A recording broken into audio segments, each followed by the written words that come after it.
Hello friends, ultimate డాబా taste తక్కువ టైంలో లంచ్ లేదా డిన్నర్కి పర్ఫెక్ట్గా సరిపోయే గుమగుమలాడే మసాలా కర్రీ ఎలా చేయాలో చూసేద్దాం. ముందుగా ఒక పెద్ద బిగ్ బాండి పెట్టుకొని అందులో ఒక 2-3 టీ స్పూన్ల నూనె పోసుకోవాలి. నూనె కొంచెం ఎక్కువే పడుతుందండి, కాబట్టి నూనె కొంచెం ఎక్కువ వేసుకోండి. ఇందులోనే 1 స్పూన్ పోపు దినుసులు వేసి అందులోనే కట్ చేసి పెట్టుకున్న ఉల్లిపాయ ముక్కలు, 4 పచ్చిమిర్చి ముక్కలు చీలికలు చేసినవి వేసి బాగా ఫ్రై చేసుకోవాలి. ఉల్లిపాయలు అనేవి గోల్డెన్ బ్రౌన్ వచ్చేంత వరకు ఫ్రై చేసుకోవాలి, కొంచెం మెత్తబడేటట్టు.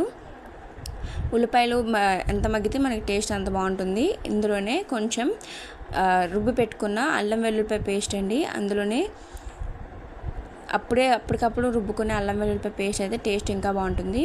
అల్లం వెల్లుల్లిపాయ పేస్ట్ కూడా వేసి పచ్చివాసన పోయేంత వరకు బాగా ఫ్రై చేసుకోవాలి. ఇందులోనే కట్ చేసి పెట్టుకున్న ఉప్పు నీటిలో నానబెట్టుకున్న వంకాయ ముక్కలు వేసుకోవాలి. పొడవుగా కోసుకోండి, టేస్ట్ ఇంకా బాగుంటుంది. పొడవుగా కట్ చేసిన వంకాయ ముక్కలు వేసి బాగా కలుపుకోవాలి.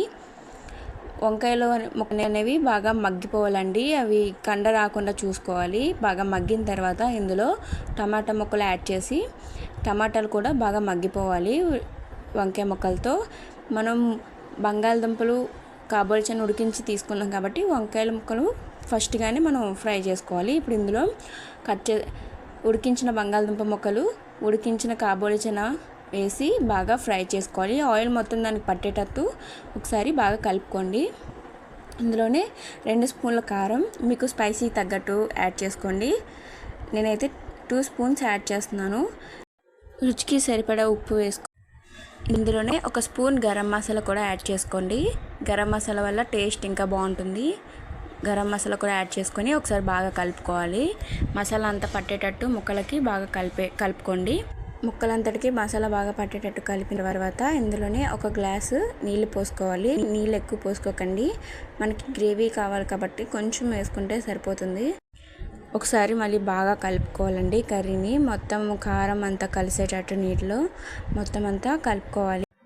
కూరని బాగా ఉడకనివ్వాలి. ఇందులోనే కొంచెం కసూరి మేతి వేసి కలుపుకోవాలి. కసూరి మేతి వేయడం వల్ల మనకి టేస్ట్ ఇంకా రిచ్గా ఉంటుందండి.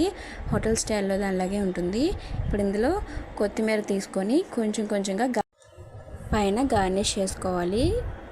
చూడడానికి టేస్ట్గా ఉంటుందండి. కొత్తిమీర కూడా యాడ్ చేసుకోవడం వల్ల మనకి ఇంకా టేస్ట్ బాగుంటుంది. మనకి ఎక్కువ రుచిగా కావాలన్నా, హోటల్ స్టైల్లో మసాలా కర్రీ చేసుకోవాలన్నా కొత్తిమీరతో గార్నిష్ చేసుకుంటే సూపర్ టేస్ట్ ఉంటుంది. దీన్ని అన్నం రైస్లోకి వేసుకున్నా ఇంకా చాలా బాగుంటుంది.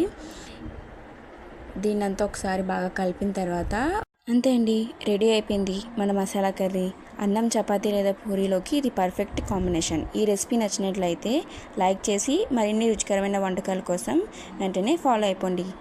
మన ఛానల్ని సబ్స్క్రైబ్ చేసుకోండి. Please like, share and subscribe to our channel. Thanks for watching.